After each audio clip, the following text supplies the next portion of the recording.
Sabe, o fato de você não tocar ainda em alguns milagres não significa que eles já não sejam realidade. Deus já enviou algumas respostas, Deus já respondeu algumas dúvidas e inquietações, Deus já está movendo algumas realidades, Deus já está abrindo algumas portas, mas Deus também está confirmando no coração de pessoas, lugares, sociedades, negócios, projetos que é o Senhor quem te deu. Ele está dizendo: filho, fui eu quem fiz, fui eu quem abri, fui eu quem te deu. Avance, creia, não tenha medo, eu sou contigo, eu estou com você. Essa porta fui eu quem abri, essa sociedade fui eu quem propus, essa empresa fui eu quem te dei. Porque a porta que Deus fecha, ninguém abre, mas a porta que Deus abre, irmão, ninguém fecha.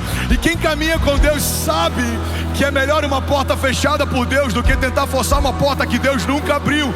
É melhor você ter algo que Deus retirou de você do que tentar retirar de Deus algo que Deus disse que não é mais para esse tempo. Tem lugares que você amava estar, Deus mandou você sair, você não sabe por quê, mas você não ouvia conversas que Deus ouviu, você não viu coisas que Deus viu. Tem lugares que você amava estar, pessoas que você queria com você, mas o próprio Deus retirou.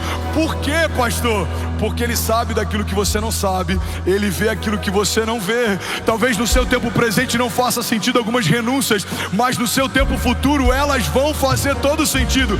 Tem estações, irmão, que Deus nos pede coisas que parece que agora tudo está desmoronando. Deus remove bases de segurança, Deus remove pessoas, conexões, alianças, mas a verdade é que quem caminha com Deus, mesmo em momentos que parece que tudo está desmoronando, na verdade no seu destino profético está tudo se encaixando. A gente vê muitos homens de Deus que por algum momento eles foram empurrados por uma tribulação ou tempestade, mas aquela tempestade foi o passaporte para o cumprimento de um destino profético. O que seria de José se não fosse a venda dos seus irmãos? O que seria Davi se não fosse a perseguição de Saul? O que seria Moisés se não fosse o genocídio de uma geração? Será que os braços da filha de Faraó teriam recebido Moisés se aquele menino não precisasse fugir da morte lançado num cesto? Será que José falaria para o copeiro e para o padeiro a respeito de revelação de sonhos se não estivesse no mesmo cativeiro em que eles estavam? Será que Daniel teria visto o que viu naquela cova enquanto leões jejuaram na presença dele, se ele não tivesse permanecido fiel e inabalável diante da perseguição? Será que eu e você estaríamos de pé se Jesus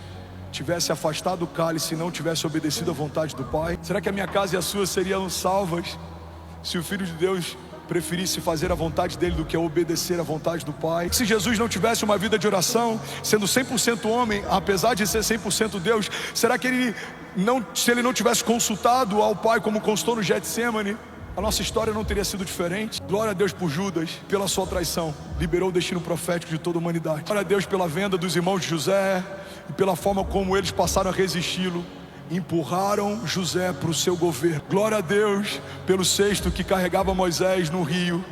A mulher que iria pegá-lo minutos depois liberaria sobre ele realeza. Glória a Deus pelas minhas tribulações e faltas, porque a doença de 2017 me deu autoridade para ministrar sobre enfermos. Glória a Deus pelos desafios que a gente passou quando não tinha direito o que comer, porque isso me deu liberdade para tirar famílias da rua e liberar sobre elas um destino profético.